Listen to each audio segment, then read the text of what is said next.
In this tutorial, I'm going to be looking at the development plan function. So I'll be looking at it from the settings, from the actual school development plan, and I'll be looking at it from the user perspective. So first of all, by clicking on the left-hand side here, you can access development plan. And first of all, I'm going to look at the settings.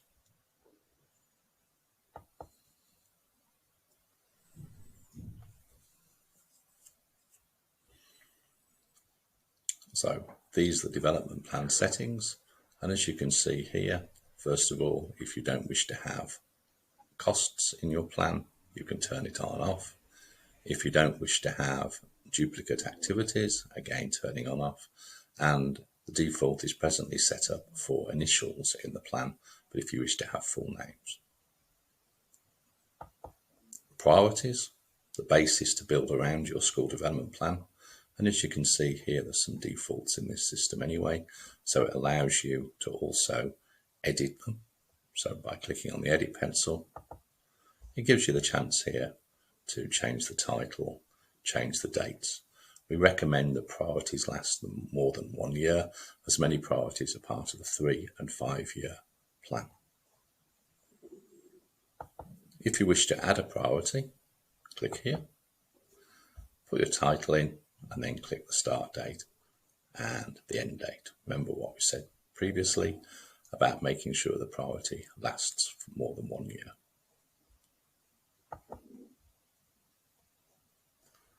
These areas here refer to setting up for the costs. Status. So in the case of here, the default is for the activities, where you're able to rate the activities according to here with colours. What you're able to do, if you wanted to, is to actually change the text and change the colours accordingly by clicking the edit pencil.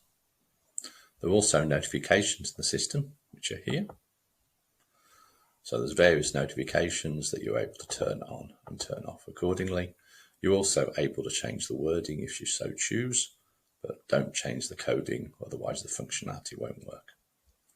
And also there's reminders in the system. So here, they're all presently turned on, but if you wanted to remind people for 2 days, 14 days, you're able to change these accordingly. Remember, whatever changes you do make, remember to save. Now I'm going to concentrate on the development plan.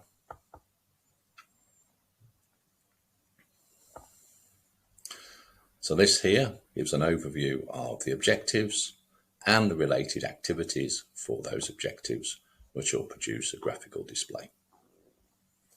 So first of all, you have the ability of the one plan that's already in place. You have the ability just by clicking on it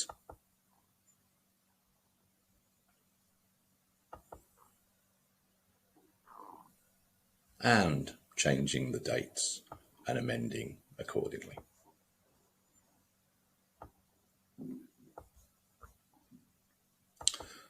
To actually add new objectives, there's a tab here that says Add Objective. So first of all, we click on. We write the objective in here. We choose the lead from the drop down. So these are all the members of staff in the system.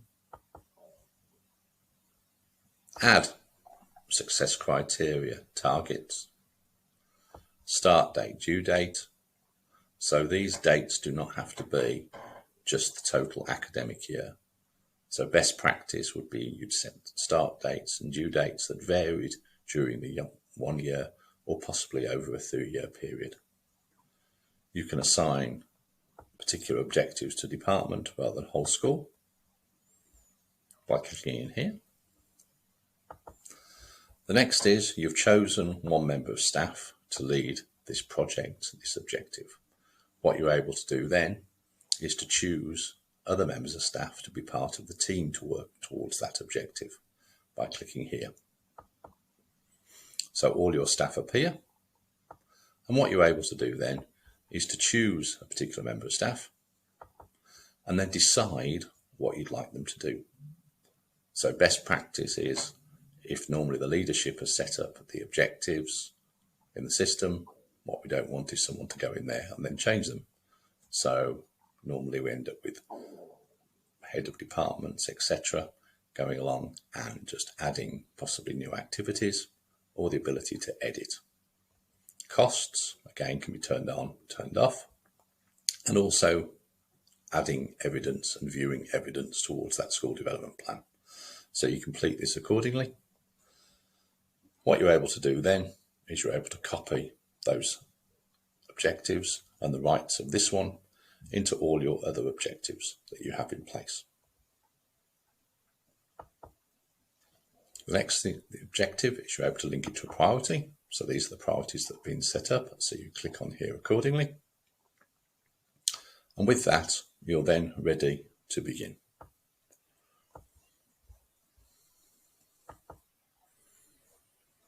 So with your objective in place, you're then able to add the related activities. So we click on the objective,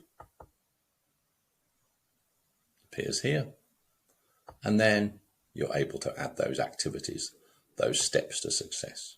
So these are ones that have already been prepared in here. And if by looking at it,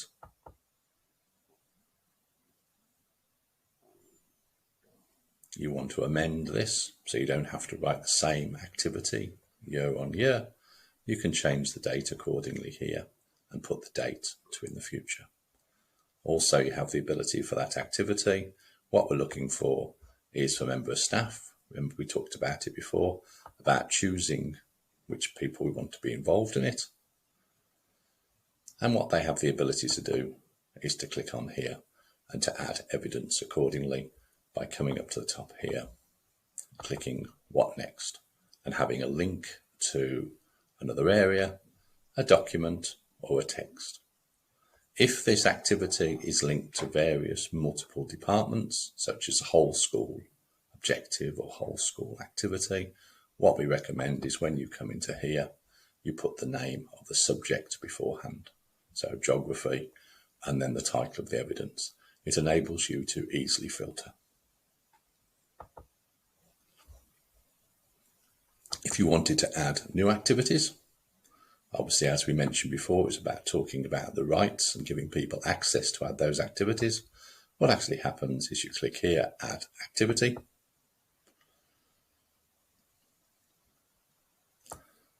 Put in the content, identify the members of staff that you want to be able to contribute towards that activity, click accordingly. Comments about how you want it particularly reviewed, or CPD, or any kind of notes. Remember, some of this functionality you may choose not to use, but the important thing here is about the details and the staff. And with that, once it's completed, you click Save.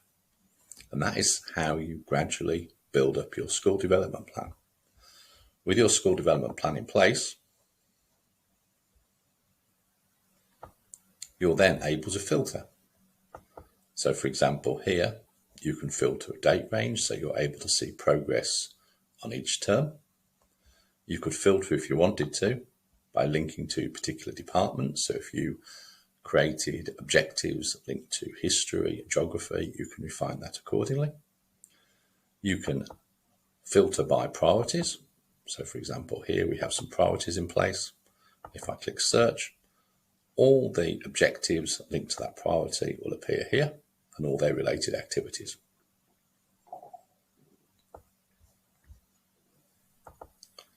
Once I've actually created a filter that I wanted to, I have the ability, if I choose to actually come up here and save the filter. So with the objectives and the plan in place, you then have the ability here by looking at the reports. So for example, this is particularly useful if you wanted to create a report for governors. So by clicking on reports, I have general reports that I can create. So for example, in the case of here, I can create an action plan report. I can create a strategic overview.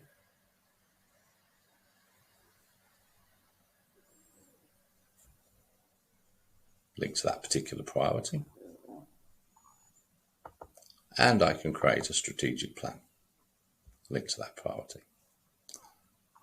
So as I come out of here and close report, you can see everything is linked to that one. So if I remove here and I click search, the whole of my plan will appear, which means when I report that,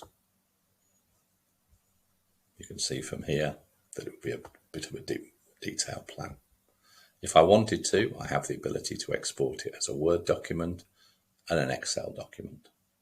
So the idea is I can fine-tune that report to meet my needs. Now in the plan, you'll notice here there's various objectives and they're linked to various members of staff.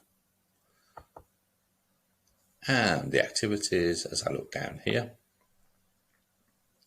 those are linked to various members of staff. So they're Jessica, we've got Gary, we've got Daniel. So if I go back and look in Jessica's area,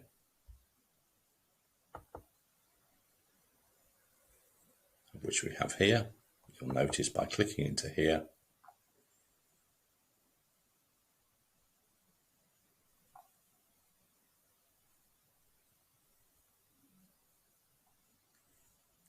everything that Jessica is then working towards